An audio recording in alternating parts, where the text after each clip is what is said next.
है ना काला मुर्जा जी जी वो बस चाड़ी मुक जाती है हम अपनी गां से मलंगड़ी बड़ा बड़ी जो ख्याल करे बड़ी सी दिन ब दिन थले थले थले हड्डियां निकल रही की वजह समझ आई फिर वजह ये है कि एक तो बच्चा खुला फिर देना हर वेले चूंडदा है जानवर अच्छा जानवर कमजोर होंगे इधर जो होंगे ना जानवर वो ये भी हफ्ता खान खुला छड़िया मुड़ के अलग अलग 2 टाइम खोलता हूँ इतने सारे जानवर बच्चे जड़े ना वो जानवर का सारा दिन सिर ले रखते हैं हाँ टाइम खोले हुए ने भी प्रोजेक्ट जी सिस्टम जो बनना पे अगर पहले सिस्टम बनाना था तो जानवर फिर रखता था या फिर खरीदता था तो सिस्टम कामयाब नहीं था नहीं वो तो नाल खरीदने थे हाँ वो तो उनको पता लगन लग गया भी ठीक है काम होता पे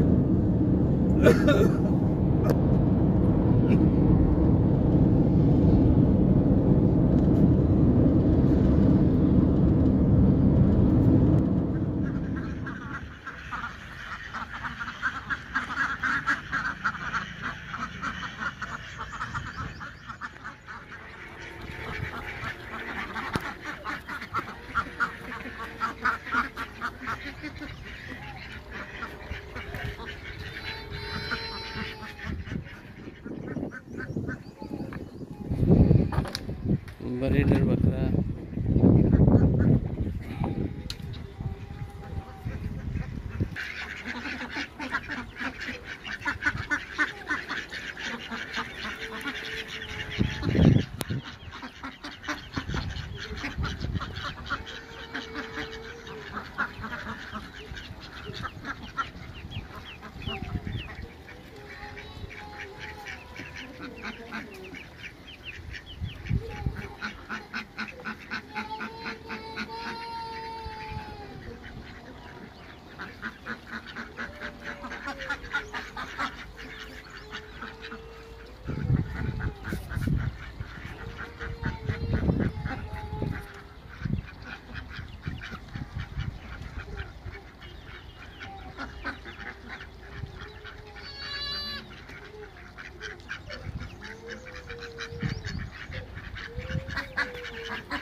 अस्सलाम वालेकुम दोस्तों,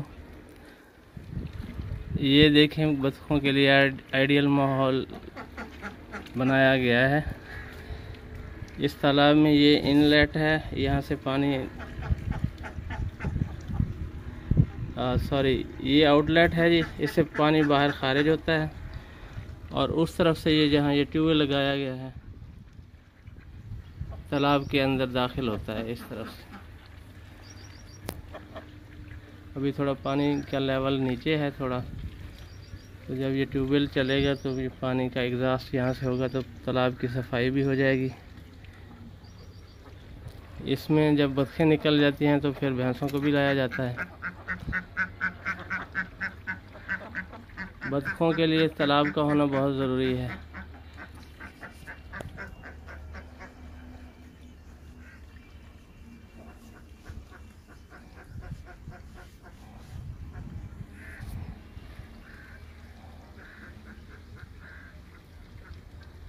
कितना खूबसूरत माहौल लग रहा है।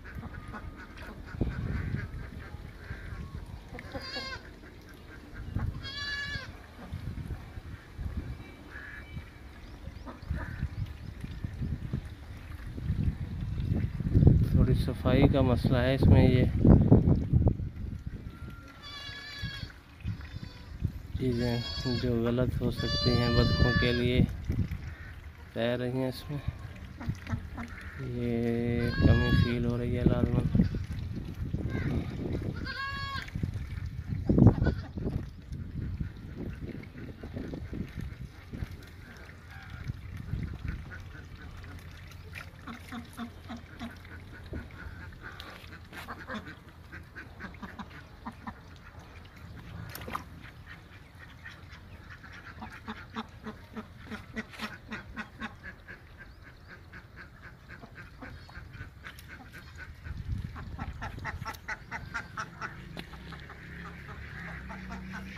ये देखें जी, कुछ बतखें इधर छाँव में बैठी सस्ता रही।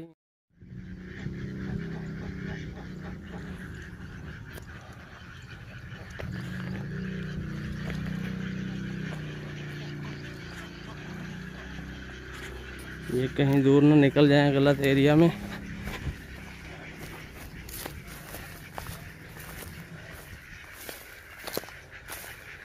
इधर से वापस लाते हैं इनको।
इसमें कितनी नस्ल की बतखें हैं ये मुझे इल्म नहीं, वरना मैं ज़रूर आपको इन्फॉर्म करता। मैं सिर्फ आपको इनका नज़ारा ही करवा सकता हूँ।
बतखों की अंडों की पैदावार बहुत ज़्यादा होती है। इसके लिए आपको पहले से किसी बेकरी, इस लेवल पे बतखें पालने के लिए जब अंडे वाफिर मकदार में होंगे तो आपको बेकरी वाले से बात करना होगी या आपको खुद इनक्यूबेटर का इंतज़ाम करना होगा ताकि उनमें से फिर बच्चे निकलवाए जाएं।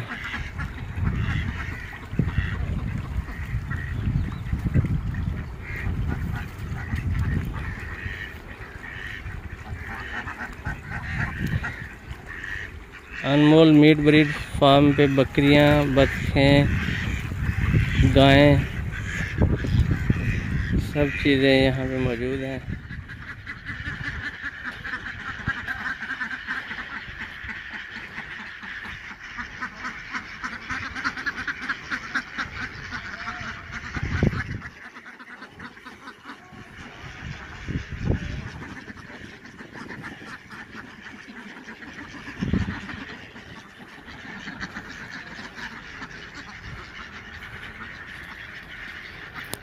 नहाने के बाद धूप में सस्ता रही हैं ये, पर खुश कर रही हैं अपने।